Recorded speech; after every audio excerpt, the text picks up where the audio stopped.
What's up, everyone? Welcome to my NXT post show. It is the September 21st edition of Speak Now Pro Wrestling, and we kind of got a lot to get into here today. We had a very interesting episode of NXT, and by interesting, I mean that we had a lot of new faces here tonight. So many new people on top of a lot of new talent that we're just getting used to, or that maybe we've already seen in the prior era of NXT. But even so, they're still very new. We're getting a lot of new characters, a lot of new stories, a lot of new personalities. I mean, everything is absolutely new. That is going to be the theme of today, new.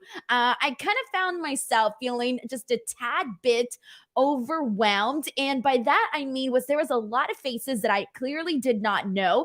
And like I mentioned, there were some people we've already seen on NXT before, but they weren't necessarily established talent on the show, and they were still new in their own right. Even with the old version of NXT, they were still new, and so you're getting those people on top of all of these new faces. I kind of felt a little bit overwhelmed. There were a lot of people where I was like, who the hell is this? I don't know this person. I gotta go find out what is happening here. They're definitely trying different stuff. And the one thing that I'm going to say right off the bat, though, is that I do appreciate that even though we're getting all of these new faces and all of that, I appreciate the fact that they're going out of their way to essentially do all of these vignettes, all of these promos, to really give a lot of these unknown talents some story, some depth to their character. So I do appreciate that. Now, we're going to get into everything that went down on today's show. But before I do, I want to make sure to welcome you guys all. So today is my 99th episode of Speak Now Pro Wrestling. Now, we all know how to count, which means that tomorrow night for my coverage of AEW Dynamite Grand Slam, it is going to be my 100th episode of Speak Now Pro Wrestling. And I am so excited. Like, I cannot believe I'm about to hit that 100 episode mark. I am doing a major giveaway on my Twitter page right now.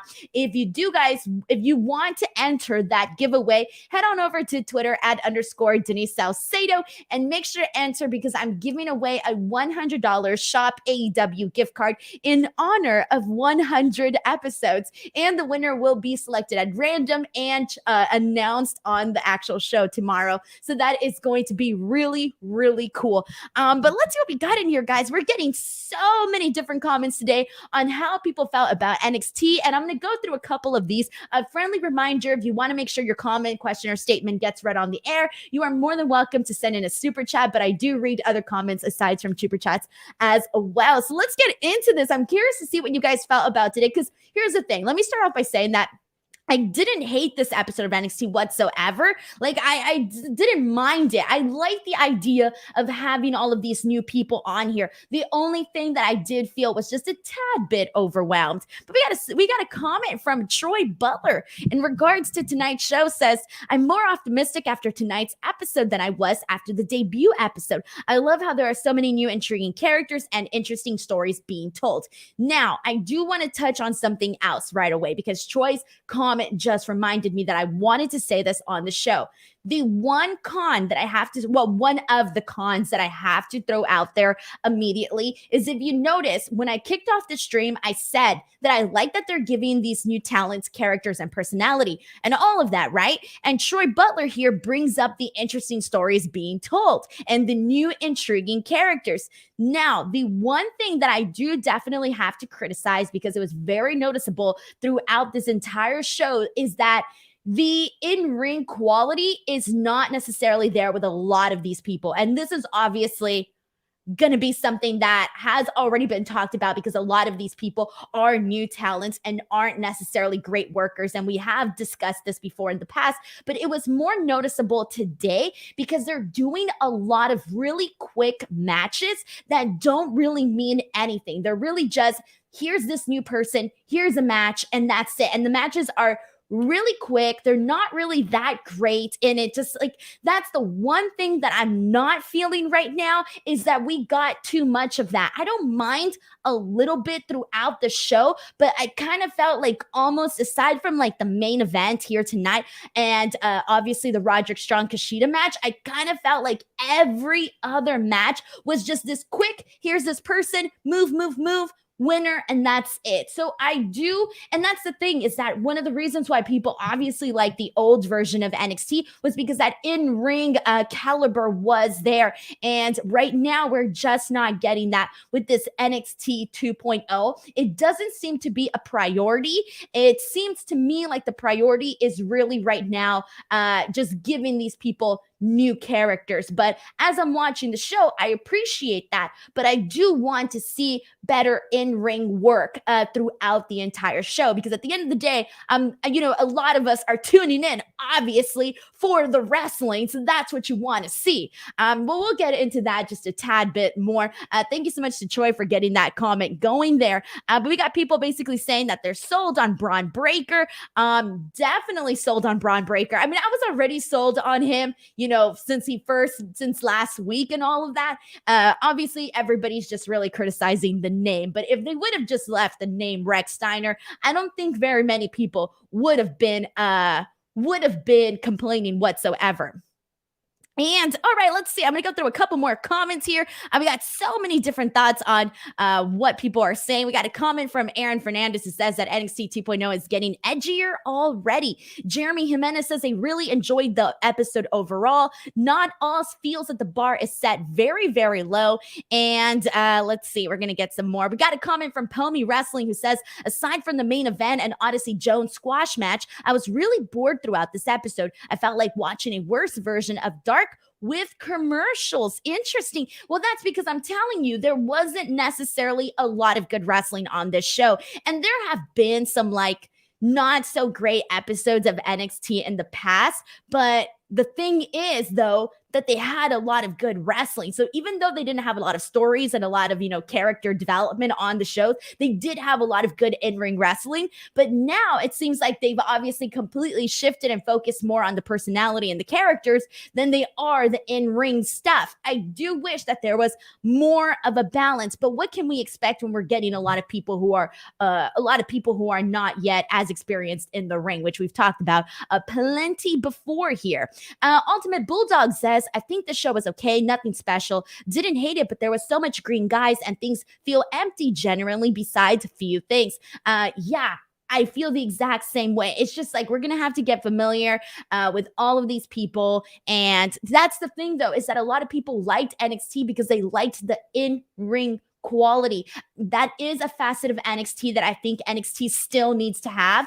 And that's why people are comparing it to, like a Raw Light, because we're not necessarily getting that element of NXT in this NXT 2.0. So that's kind of what I want to throw in right away. But we got a super chat from Flamethrower Fluff Salisbury who says, I'm almost getting a 2009 Florida Championship Wrestling vibe from NXT 2.0. Man, look, right now, again, there are things that I like about NXT, but there are things that I'm not necessarily completely crazy about. And I kind of already made those notions, brought up here. All right, but let's go ahead and get into the entire show. We're going to run through things in a chronological format, which makes it just that much easier to go through the show. But let's kick things off with, and we've been talking about this old NXT and this new NXT, and it was kind of odd to me, and it kind of felt, I don't know if I should say poetic, but it felt interesting. It was like a clash of two worlds. The way that NXT opened up, because they opened up with Tommaso Ciampa,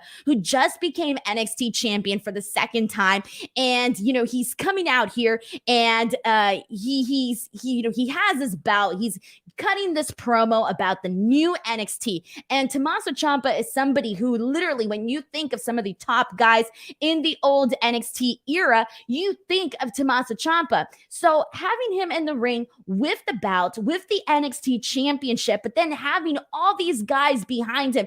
You had Trick Williams, you had Carmelo Hayes, Odyssey Jones, Braun Breaker. You have all of these guys behind him, and they're all these new era 2.0 guys. It was kind of really strange to see the mixture of Tommaso Ciampa and those guys, because Tommaso Ciampa represents that old NXT, that hard-hitting style, that in-ring caliber that is just at another level. And then you had all of these new guys that it was just like, it was kind of weird seeing that. Like, it was just it was interesting, but anyway, so he comes out and he starts, going off about like, talking about the passion of NXT and basically saying that even though there's like all of these changes, the one thing that remains the same is the passion. The passion for NXT really hammers home the "We Are NXT," gets the people all happy about, feeling proud about the NXT brand.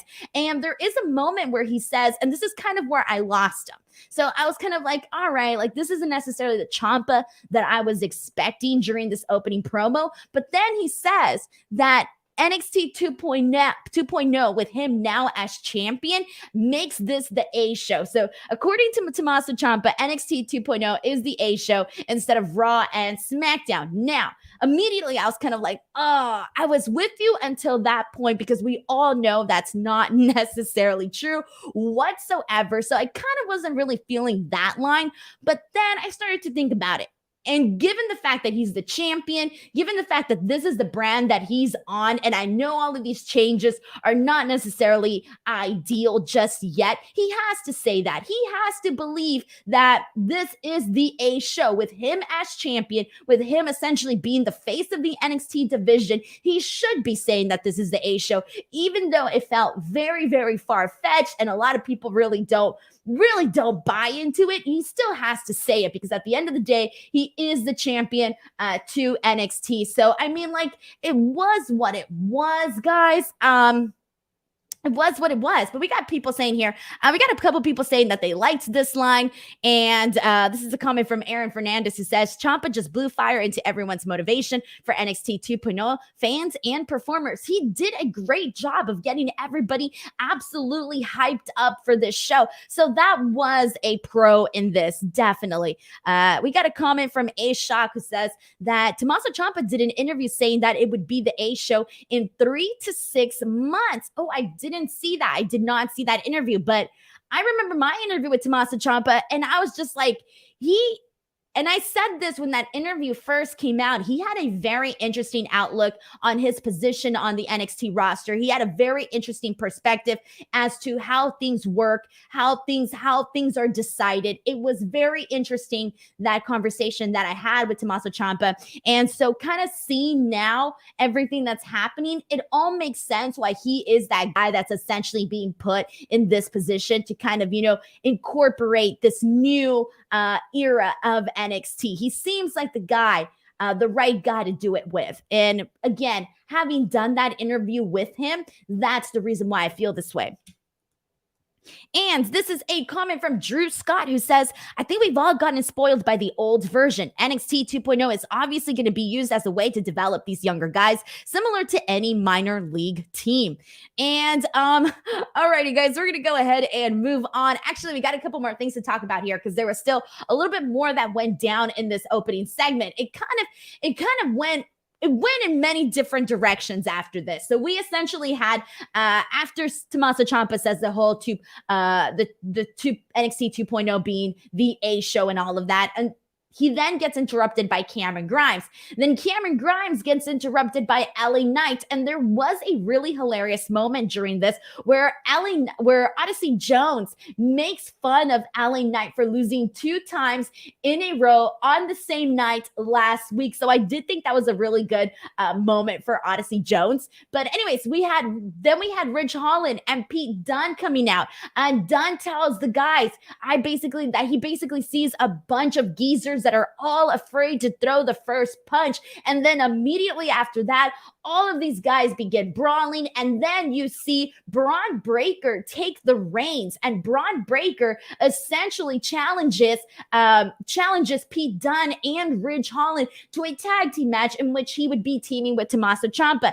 And given what we saw last week with Braun Breaker, given all of the social media feedback that people have said about Braun Breaker, and now everything that they did with him here today, it is very, very, very clear that we are on the brink of something special with Braun Breaker. And I do want to talk about that more once we actually get into the main event, but it does feel like we're seeing the start of somebody who's eventually going to become a big star. I have no doubt that we're eventually going to see him, on Raw or SmackDown as one of the top guys. I have absolutely no doubt in that. And this really feels like we're on the start of this journey with him. And so the fact that they even had him be the one to make this challenge, I loved it. I thought that was really awesome. So anyways, we'll talk about that main event once we actually get there. But for those of you guys who are in the chat right now, friendly reminder, keep sending in your thoughts, keep sending in your comments, be active in the chat, and I will make sure to pull up a couple of your comments as we go through this show, everybody.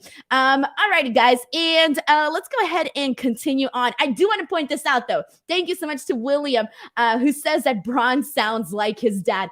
Dude, 1000%. He completely does. And we talked a lot about the similarities between him and his father last week. And it was just like a reminder again today. So obviously, father, son, that's bound to happen, ladies and gentlemen. It's bound to happen. But it is fun to see, though. I will say that much. Alrighty, guys, let's move on. So after this, we had Roderick Strong and Kushida. This was probably one of the better matches of the night, aside from the main event. I would probably say this was the second best match of the night. And that's saying a lot because I'm about to say something and it's going to be very, very honest. So Roderick Strong, Kushida for the NXT Cruiserweight Championship. I just said that it was the second best match of the night. And I'm going to be completely honest here, guys. I did not care for this match whatsoever. And I know I just said it was the second best match of the night, and it wasn't even that good. And I know there's going to be a lot of people that are like, Denise, you're nuts. You're nuts. This match was great. I'm sorry. I've seen a lot of stuff. I've seen a lot of matches, and even just focusing on these two guys, Roderick Strong and Kushida, obviously have seen a lot of their matches, and I don't necessarily think that this one ever even hit that peak that I thought that it was going to hit. It kind of just didn't meet my expectations whatsoever. So when Roderick Strong won, I did like the finish, but because the match wasn't that great, his win didn't feel that special. So the finish essentially came when Malcolm Bivens distracted the referee. And so the Diamond Mine, the Creed brothers, and Ivy Nile ended up essentially getting involved with this match and attacking Kushida behind the back of the referee. And that is how Roderick Strong was able to get the win. I liked the finish because obviously the Diamond Mine, they're heels. They're going to do stuff like this. And the fact that they actually got away with it and it got him the bout, I was cool with that. I was completely cool with the finish. But the match, I just didn't care for it at all, really. Obviously, I was glad to see Kushida back because he did confirm that he had tested positive for COVID, even though he was vaccinated, he still tested positive. So he was out for a bit. So it was good to see him back. But the match itself was just really, to me, it wasn't anything all that great. And that goes back to my point where this was the second best match of the night, and I didn't even think that was that great. That goes back to my point where I still want there to be a focus on good in-ring wrestling because I didn't really feel that we got that here tonight whatsoever, aside from the main event, because I did really like the main event. But let's see what we got here, guys. Let's see. Any thoughts on all of what I just said right now?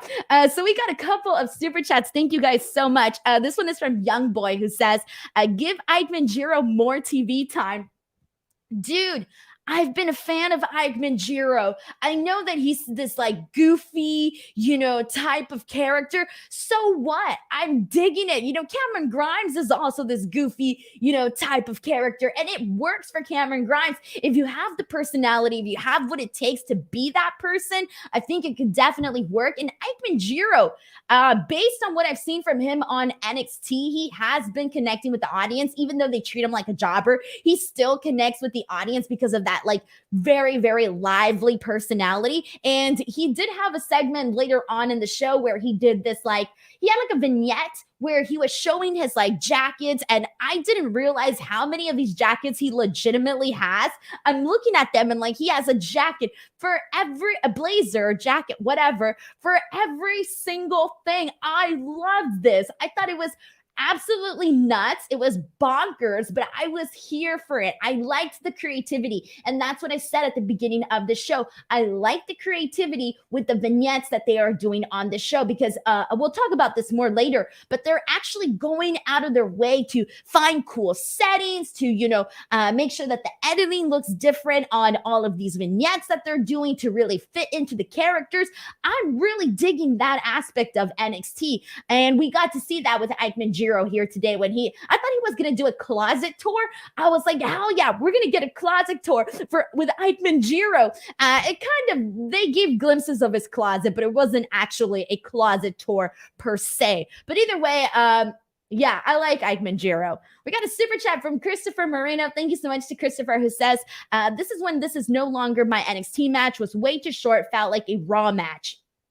Yeah, this did not feel like I said, both of these guys, Roderick Strong and Kushida, have had some tremendous match. They've had tremendous matches on NXT. And Kushida's the guy that I'm always like, you can always count on him to have, badass matches with anybody. And Roderick Strong is such a great worker. So I did think I had higher expectations for this match given these two guys. So I was pretty disappointed with this match. Happy for Roderick Strong, like the finish, but the match itself, again, it kind of took a lot away from me from the actual like, oh yay, Roderick Strong, has become NXT Cruiserweight Champion. It took away from that moment for me personally.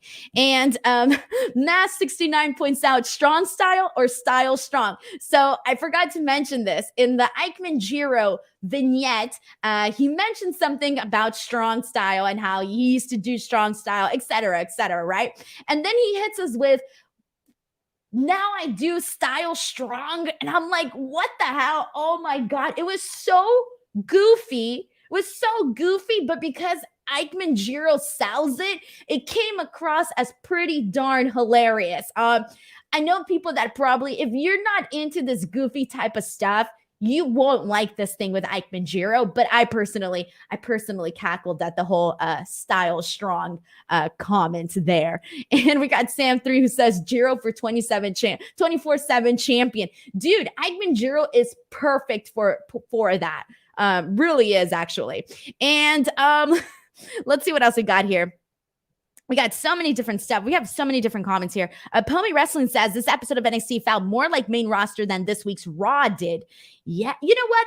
You're right about that, actually, because Raw was really good this week. And if you guys listen to my Raw post show on Fightful, I did mention this several times that I was a big fan of this Monday show. And they had a lot of great wrestling on that show. Just to mention the main event, the triple threat main event, the Randy Orton, AJ Styles match. I mean, those are really just a few, but yeah, you're kind of right. This show did feel a little bit more main roster than Raw did.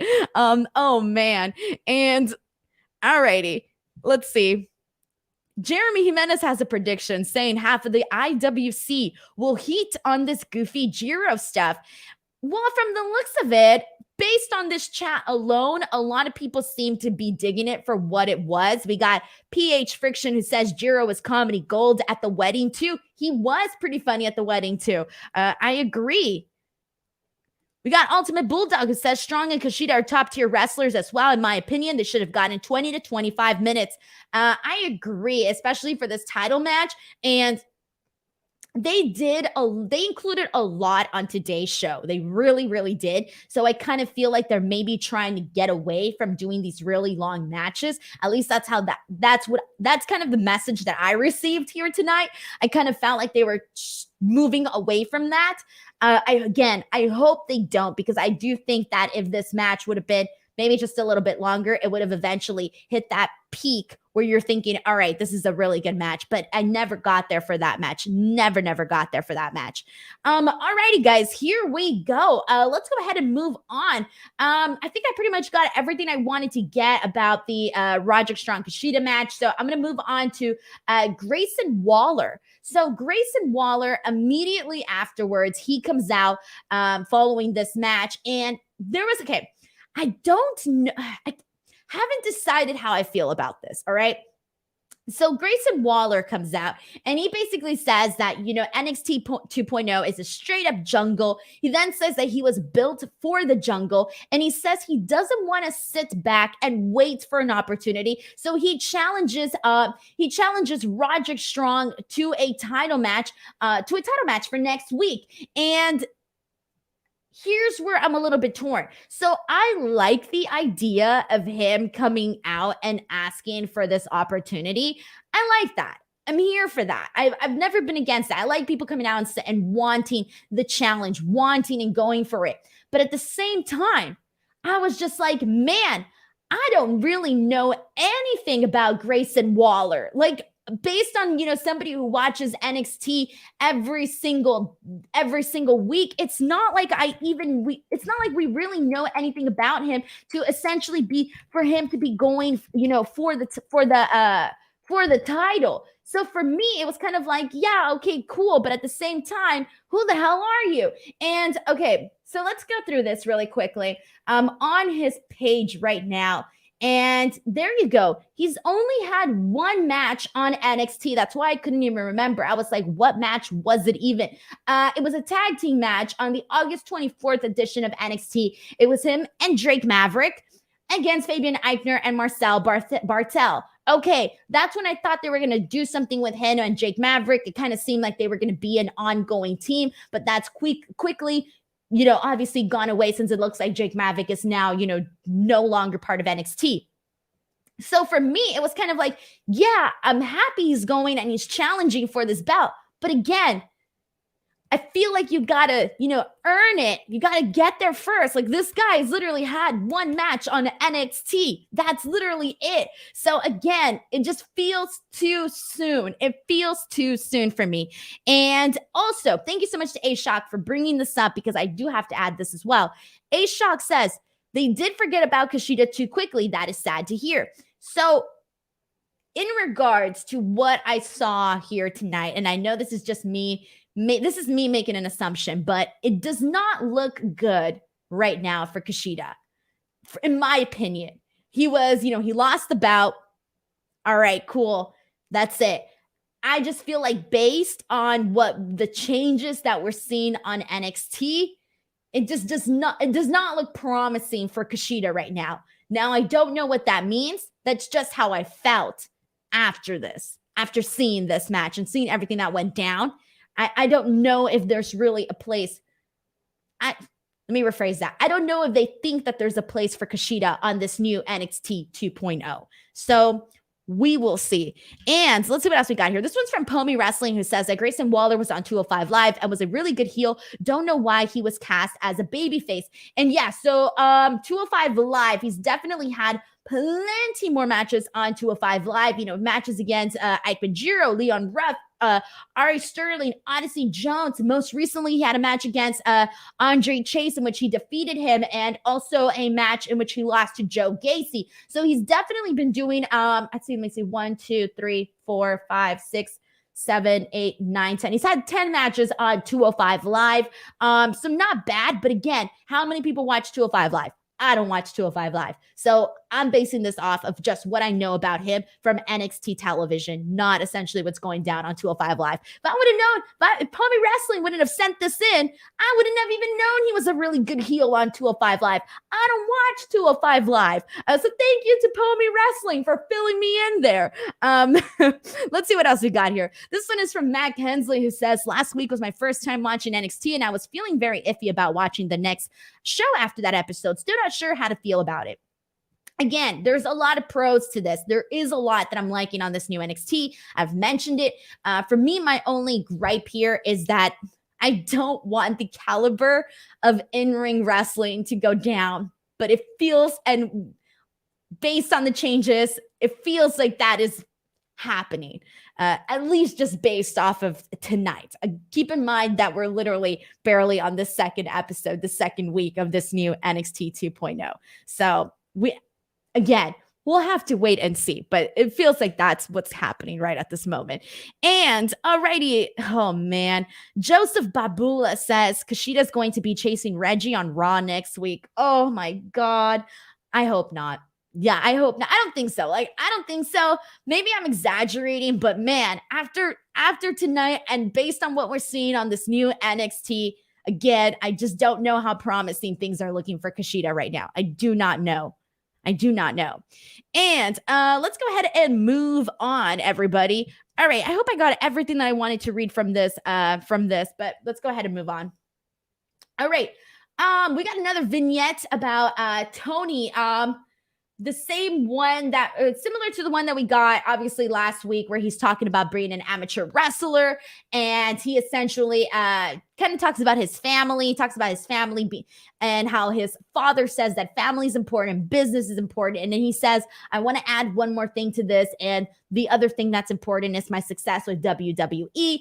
This is really just your stereotypical Italian character. Reminds me of Goodfellas. I'm not minding it. He's coming soon. Cool. He has a presence. I don't mind this whatsoever. I was cool with this.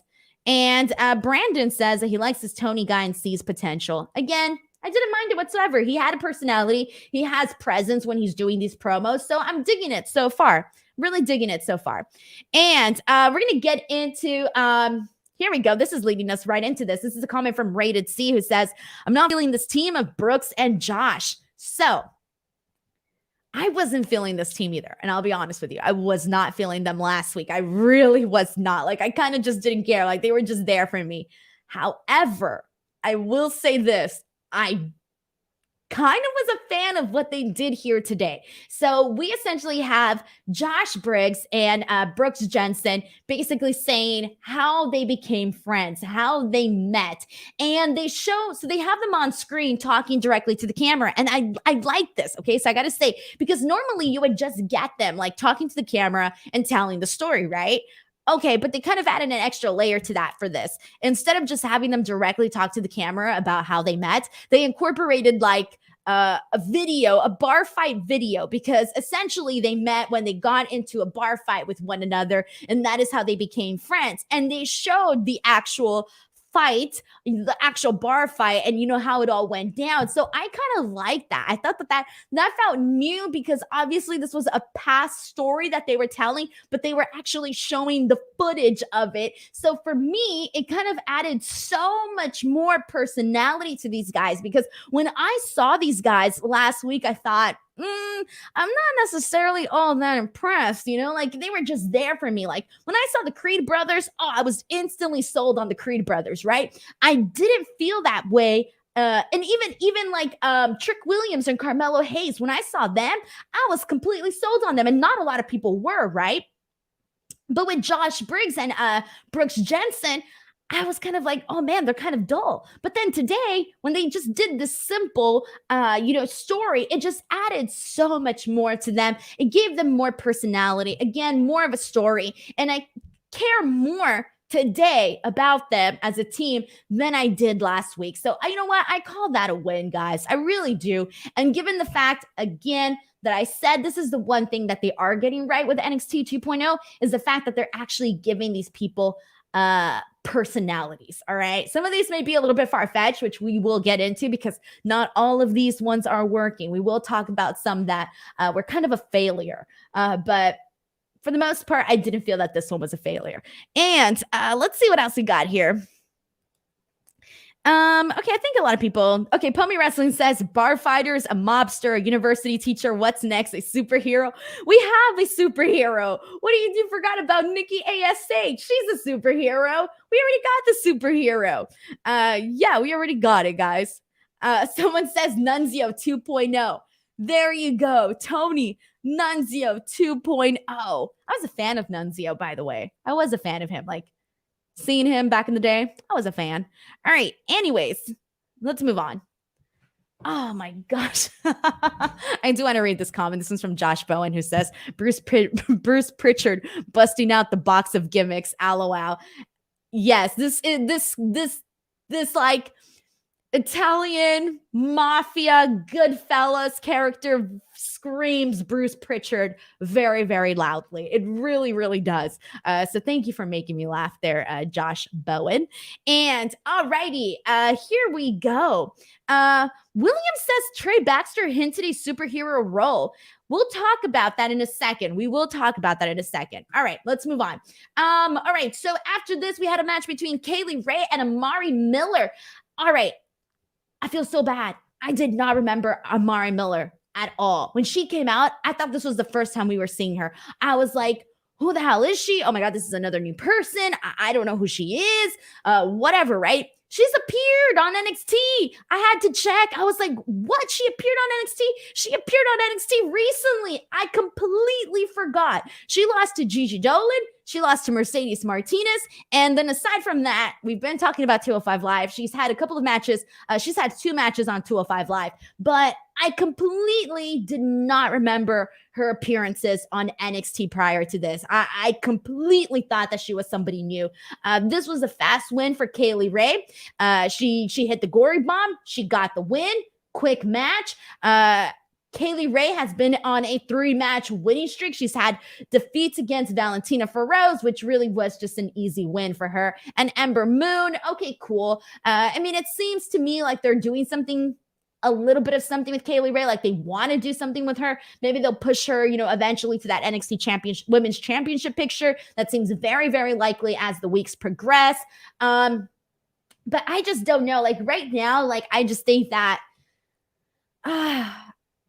I can't if they do want to push Kaylee Ray into the title picture, they got to give her wins against women that are more established on the roster. Not defeating Valentina Feroz is not necessarily going to make me all of that impressed, Defeating Ember Moon, okay, great, impressive.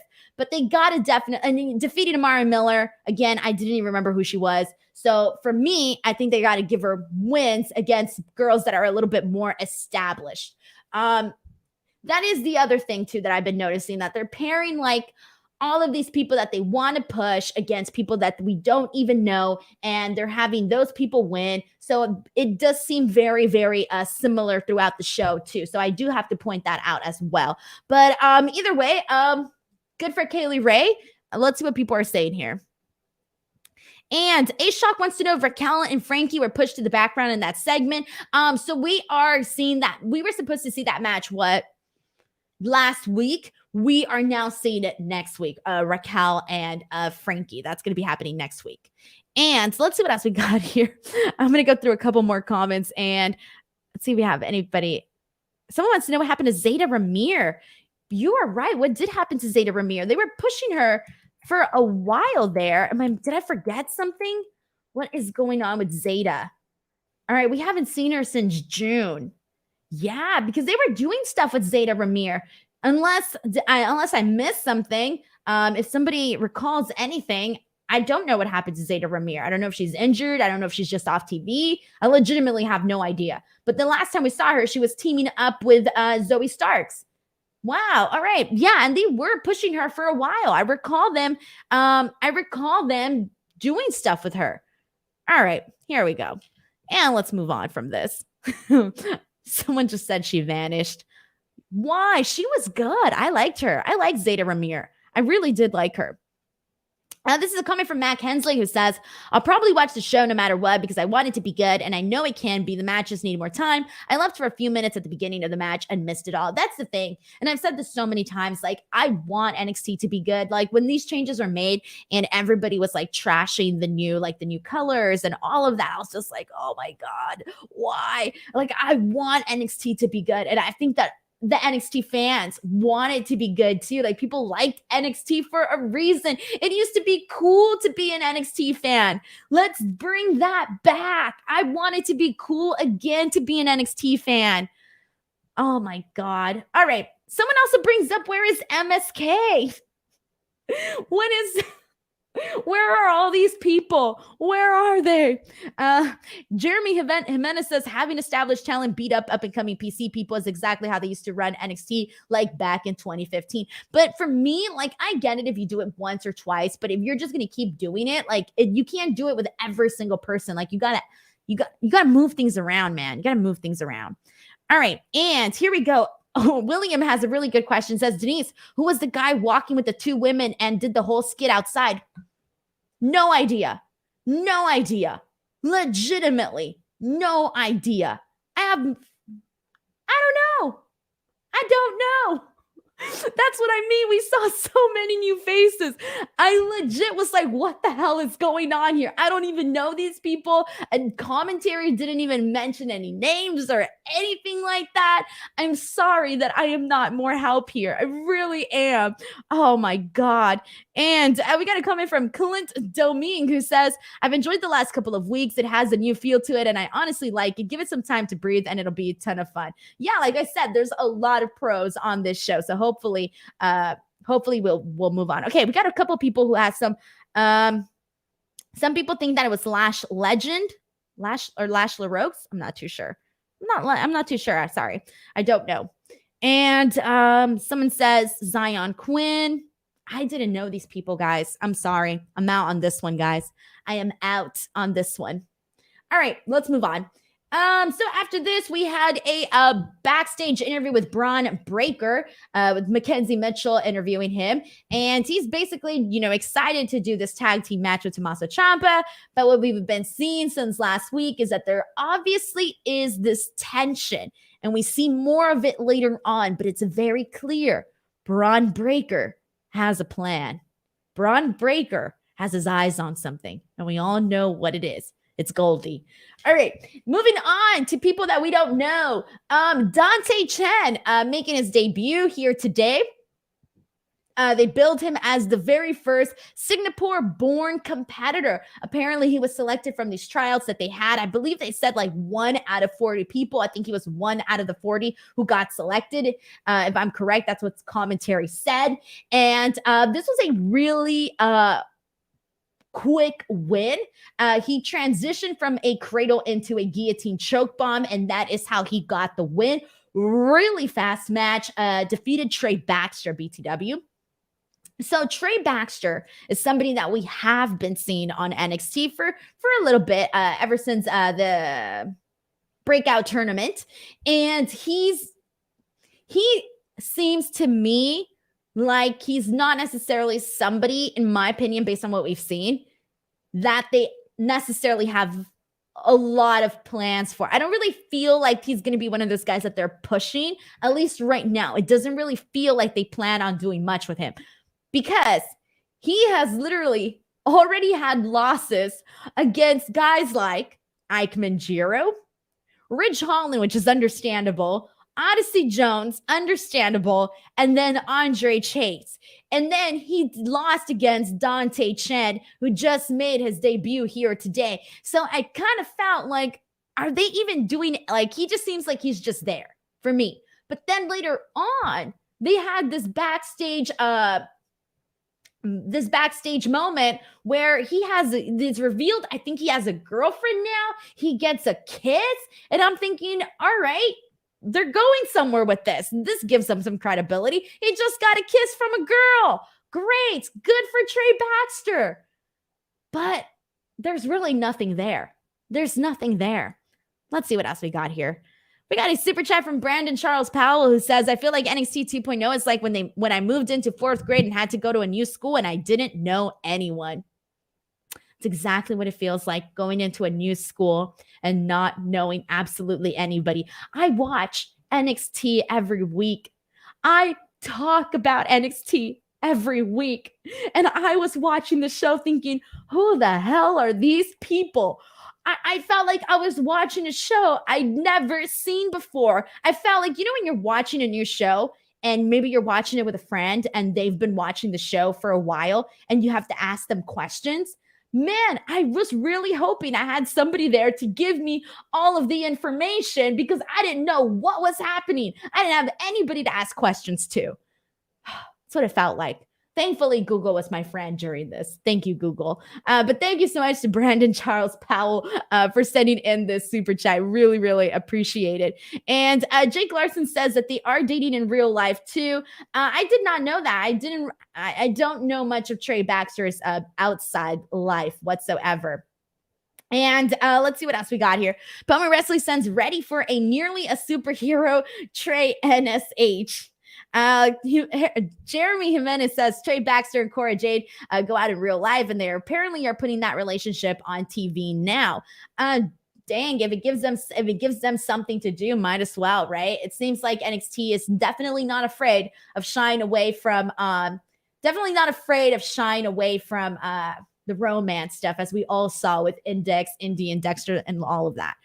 So yeah. All right, and so let's see what else we got here. Oh, yeah. Sophie Na brings up that he hopes they bring up the 1,000-year-old dragon lady again. Pony Wrestling says, I felt like the 10 years later reboot of a show you liked, but only a third of the original cast returned. That's it. You win. You win. That is the best description of NXT 2.0. It's a reboot with some of the original cast members, and we're just learning about all these other people. Hell yeah. Bam, you got it. That's exactly how I'm going to move forward with describing NXT 2.0. All right. And let's just go ahead and move on to this. Let's see where we're going to go on to this. All right. This is a segment that I did like. We had Andre Chase University. So Andre Chase necessarily hasn't been, at least to me, really impressive whatsoever. He hasn't been. He's just kind of been there, right? All right, sorry, Andre Chase, but he's kind of just been there, right? He doesn't really had anything where I thought, oh, he's so impressive or anything like that. Like, I haven't had that moment with Andre Chase yet. However, today, when he did this Andre Chase University skit, oh, I loved this. I thought this was hilarious. It was funny. So I don't know what it is, but he has a very serious look to him, but at the same time, he's kind of like, I don't know if dorky is the right word. He's like serious / dorky, so it comes across as like really funny when he gets mad. I don't know how to describe it, but there was something about the way that he snapped during this like teaching class. This like, okay, so let me explain what happened here. So he's teaching a class at Andre Chase University, and he has the oh my gosh, he has the projector on, and he has, the screen is down, he has the projector on, and he's talking about Odyssey Jones and all of this. So he's making fun of Odyssey Jones for essentially losing the breakout tournament, for losing in the finals of the breakout tournament. But then a student named Steve essentially asks him a question, and he points out that Chase was the one who lost to Odyssey Jones in the breakout tournament. So this absolutely pisses off Andre Chase, and he just starts cursing. He starts cursing at the student. He starts throwing things around, and then eventually he kicks everybody out of the class. And that's what I kind of liked. I like the fact that, again, the way, I don't know, his personality is, I didn't know he had a personality until today. I don't know how else to say it, guys. That's the best way that I can say it. So good job to Andre Chase. They did a good job at showing us a little something about who he is. So I was a fan of this. I was a fan of this. And let's see what else I wanted to say. Okay, so we do see Andre Chase later on in the show, so we will talk about that in a second. But that's pretty much all I wanted to get at here with Andre Chase. And yeah, a lot of people are making this reference. Patrick points out that he reminds him of Christopher Nowinski. Yep, that is definitely somebody that people have been bringing up a lot. And someone says, oh, kind of like Kurt Angle. No, because Kurt Angle was like really funny, but he didn't have this to me, he didn't have this serious look. No, not Kurt Angle, somebody else, but not Kurt Angle. All right, but I get what you're going at here, girl. I know what you're going at with this. And let's see what else we got here. I'm gonna go through a couple more comments here. This one is from New York Jet 76 for Life, who says Chase University skit is probably top 5 promo on TV so far this year. For NXT, it's been, I don't know if I would say it's the top. It was a standout. It was a standout segment, but I wouldn't say it was the best thing that I've seen on like WWE TV. Definitely not. I feel like I've seen better. Can't think of them right now, but I feel like I've seen better. That's probably not a good thing, right? Can't even think of something else. All right. Thank you so much to New York Jets 76 for life. And this is a comment from Youngblood Ginger, who says they've moved or lost so many of their big names that they don't have much developmental talent ready for this. See, that's what I was thinking. I thought that they needed to find like a nice balance between having some of their really good workers mixing in there with their developmental talent. But right now it just kind of feels like, I don't know, I feel like we're seeing a lot of like just developmental talent. All right, I'm going to move on. I'm going to move on from this. What's next? Oh no. Okay, this is not good, guys. This next one's not good. I feel like for the most part, I've been digging all of the new characters that we've been seeing, right? Like I've been liking them. They've all brought something different. I mean, even like Brooks and Jensen, like even that I liked, right?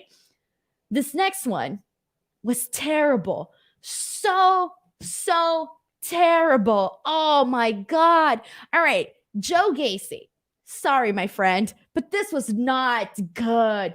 And by not good, I mean, I don't even understand what his character is.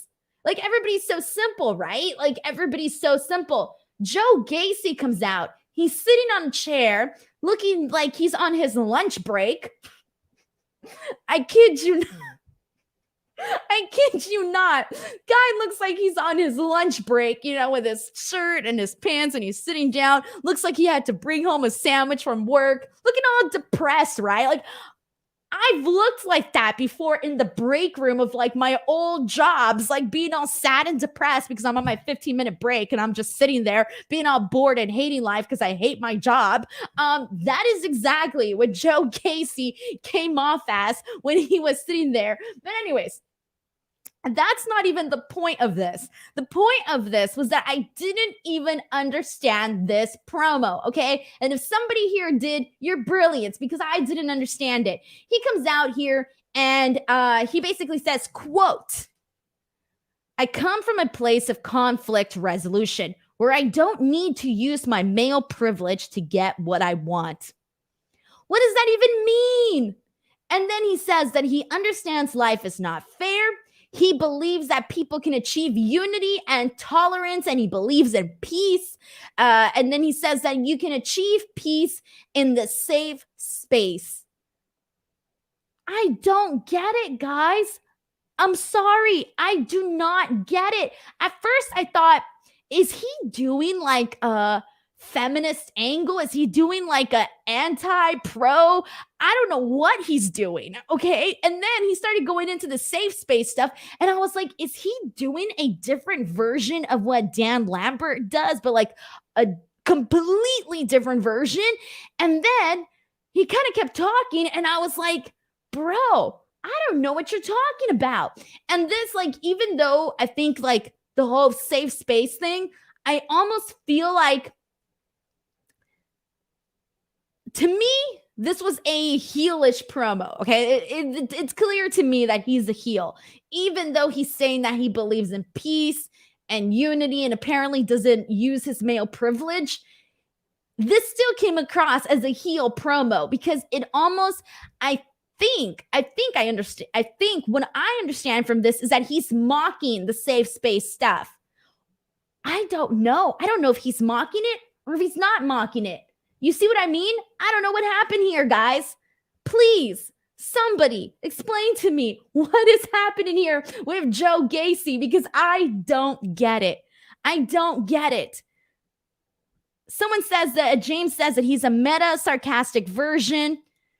I don't even think so. He doesn't seem, okay, he's not coming across as a Dan Lambert who hates this generation and who hates all of that, right? It's very clear. When you tell me, if you told me to describe Dan Lambert, it would be very easy for me to describe him, right? It comes across very clearly that he's anti, all of pretty much society and how the new generation is, okay? I don't understand if Joe Gacy's supposed to be anti it, for it, or mocking it. I don't know. Jeremy Jimenez says social justice warrior, or at least someone's interpretation of what a social justice warrior, social justice warrior. See, I can't even say that. At first, that's what I thought, but a social justice warrior, I don't know. This was a really bad interpretation because I don't even know what it is. Just make it clear to me. If he's going to be a like annoying social justice warrior, okay, cool, do that. Or if he's going to be like anti, you know, or if he's going to be mocking it, okay, good, be that. That's fine. Do whatever you want. Just make it clear what you're doing. This was not clear to me whatsoever. Johnny Bollock says, Denise, all you have to do is believe. And Justin Martin says, is he going for an old Bo Dallas disingenuous motivational speaker kind of thing? You got to believe. Okay, see, that makes more sense to me. Him coming and kind of being in like maybe this like righteous person, but at the same time, he's kind of like full of it. I can buy that. But that did not come across clear to me though. But see, you guys had to explain that to me. And based on what I saw on Twitter, a lot of people were very confused by this too. I don't care what his gimmick is, as long as I get it. As long as I get it. Reductive 92 is booking Gacy versus Dexter, serial killer versus psychopath. Please, I am all here for that. Josh Bowen says, Denise, none of us get it. Dan Frampton believe he's Mr. Woke. And Devin says, I'm with you, Denise. I can't tell if his character is meant to be disingenuous or not. Kevin I says, I took it as kind of a peace at all costs, including violence kind of thing, a la Peacekeeper. Okay, see, that's a totally different interpretation. I would see why you would think that. Right? Okay, so now I'm getting like 5 different interpretations of what Joe Gacy is supposed to be. Keith Duran, Joe Gacy is a college freshman after orientation.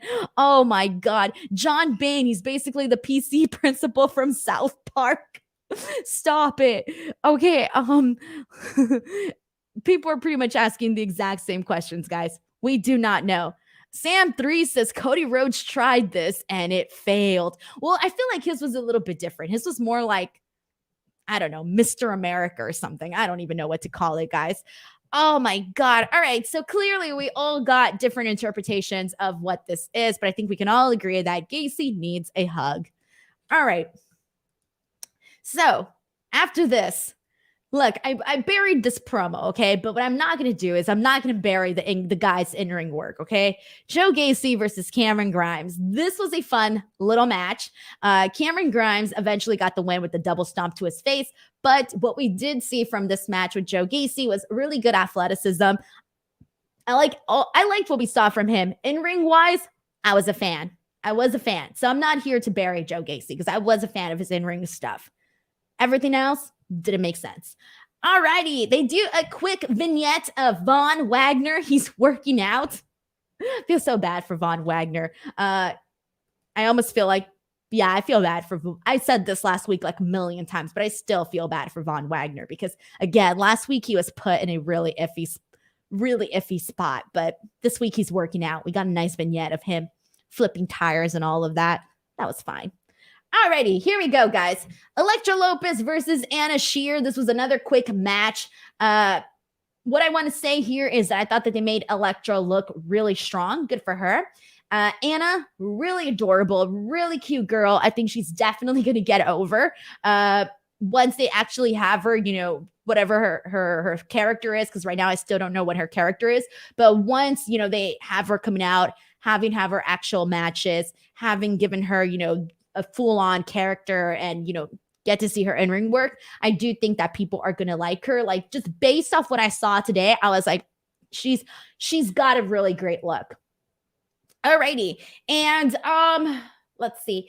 Post-match, we have Santos Escobar essentially telling Elektra that she officially completes Legado del Fantasma, and then she calls out B-Fab. So then Hit Row comes out, but they come out without B-Fab. That's because B-Fab uses this as an opportunity to distract Elektra and attack her from behind.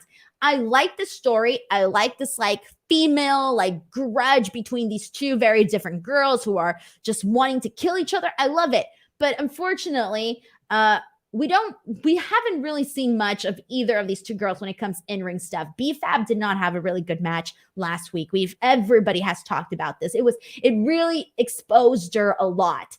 Elektra, fine. She didn't look horrible at all, but she also didn't look she obviously still doesn't seem to be at that level. So I do think that because of that, it did kind of take a little bit away from this feud, but they are going to be having a match, I believe next week actually. So hopefully it's good. Hopefully it's good.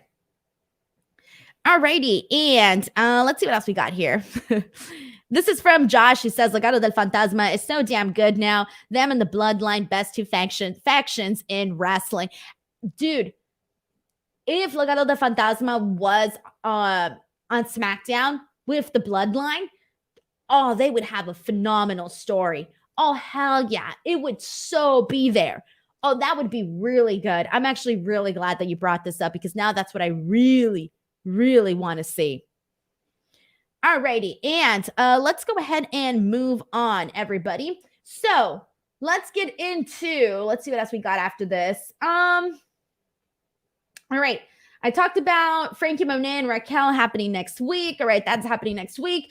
We got a handicap match. There we go. Carrie Millman and Darren versus Odyssey Jones. I actually really like that they had him in a handicap match because obviously Odyssey Jones is this big, massive guy. And I've been a fan of Odyssey Jones since the second he was introduced into that NXT Breakout tournament. I'm a fan. He's going on doing his match. Andre Chase comes out. He comes out during this match. And I actually cared this time. I actually cared based off that whole university skit. I actually cared when Andre Chase came out during this. So good job there.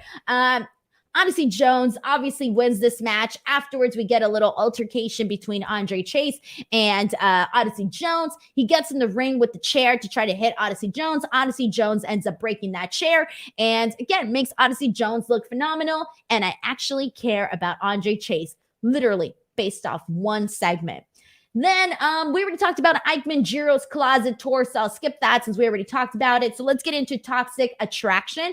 And I gotta say, even though a lot of this promo that Mandy cut did not necessarily make sense story-wise, I'm a big fan of Toxic Attraction. They're kind of one of my favorite things on NXT.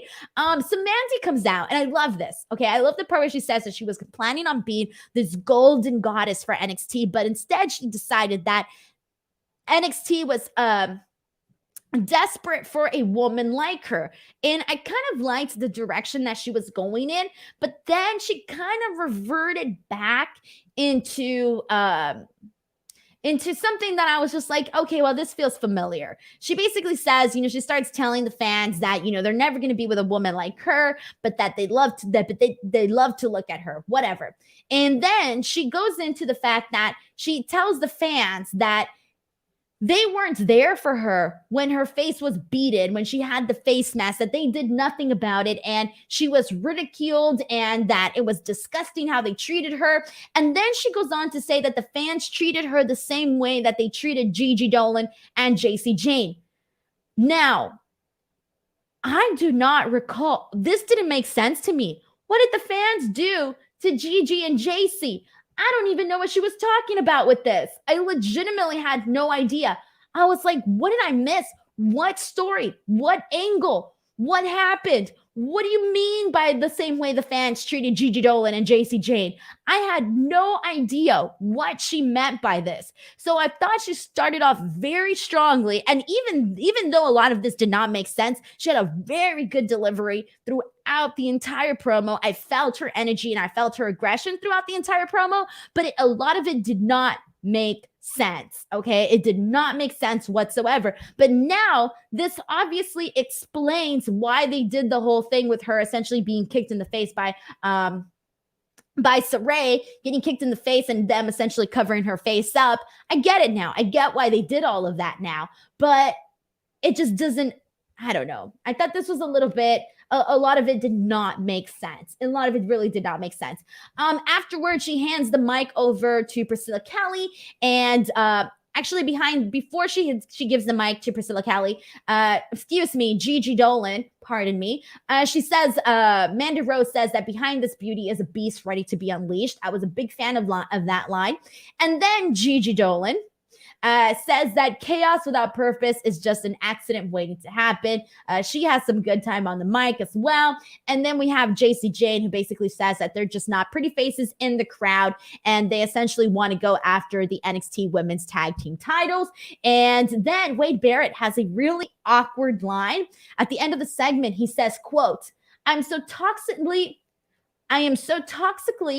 attracted, and damn, it feels good. Let me do that again. Wade Barrett says, I'm so toxically attracted, and damn, it feels good. That was an awkward line to end this segment, but whatever. I liked Mandy Rose's delivery. I love this new brunette Mandy Rose. I'm a fan of Toxic Attraction. I love the way that they're like this aggressive girl power group. I'm a fan of all of this, but a lot of this did not make sense. And so let's see what else we got here, guys. And we got a lot of different thoughts here, guys. We got some people saying that was weird, that Wade forced that line. It feels like I get what they were trying to do with him saying that line, but it came across very, very awkward. And given right now that a lot of what happened on Dark Side of the Ring is being discussed, and with everything that went down with Dark Side of the Ring, and that's been such a heavy topic, I almost didn't feel like, because of that, like hearing Wade Barrett say that, it kind of, it didn't come across as funny. It came across more as like, you know, that thing, like when someone says something in the room and everybody just stays quiet because nobody knows how to react. That's what it felt like. That's literally what it felt like. And I'm going to go through a couple more comments, see what you guys feel. We got some people that feel that Toxic Attraction is too forced. I don't think so. I really do I like the idea of pairing all of these girls. I really do. I think that she's doing some really good work, Mandy. I really do think that she is. All right. Cool. We're going to go ahead and move on.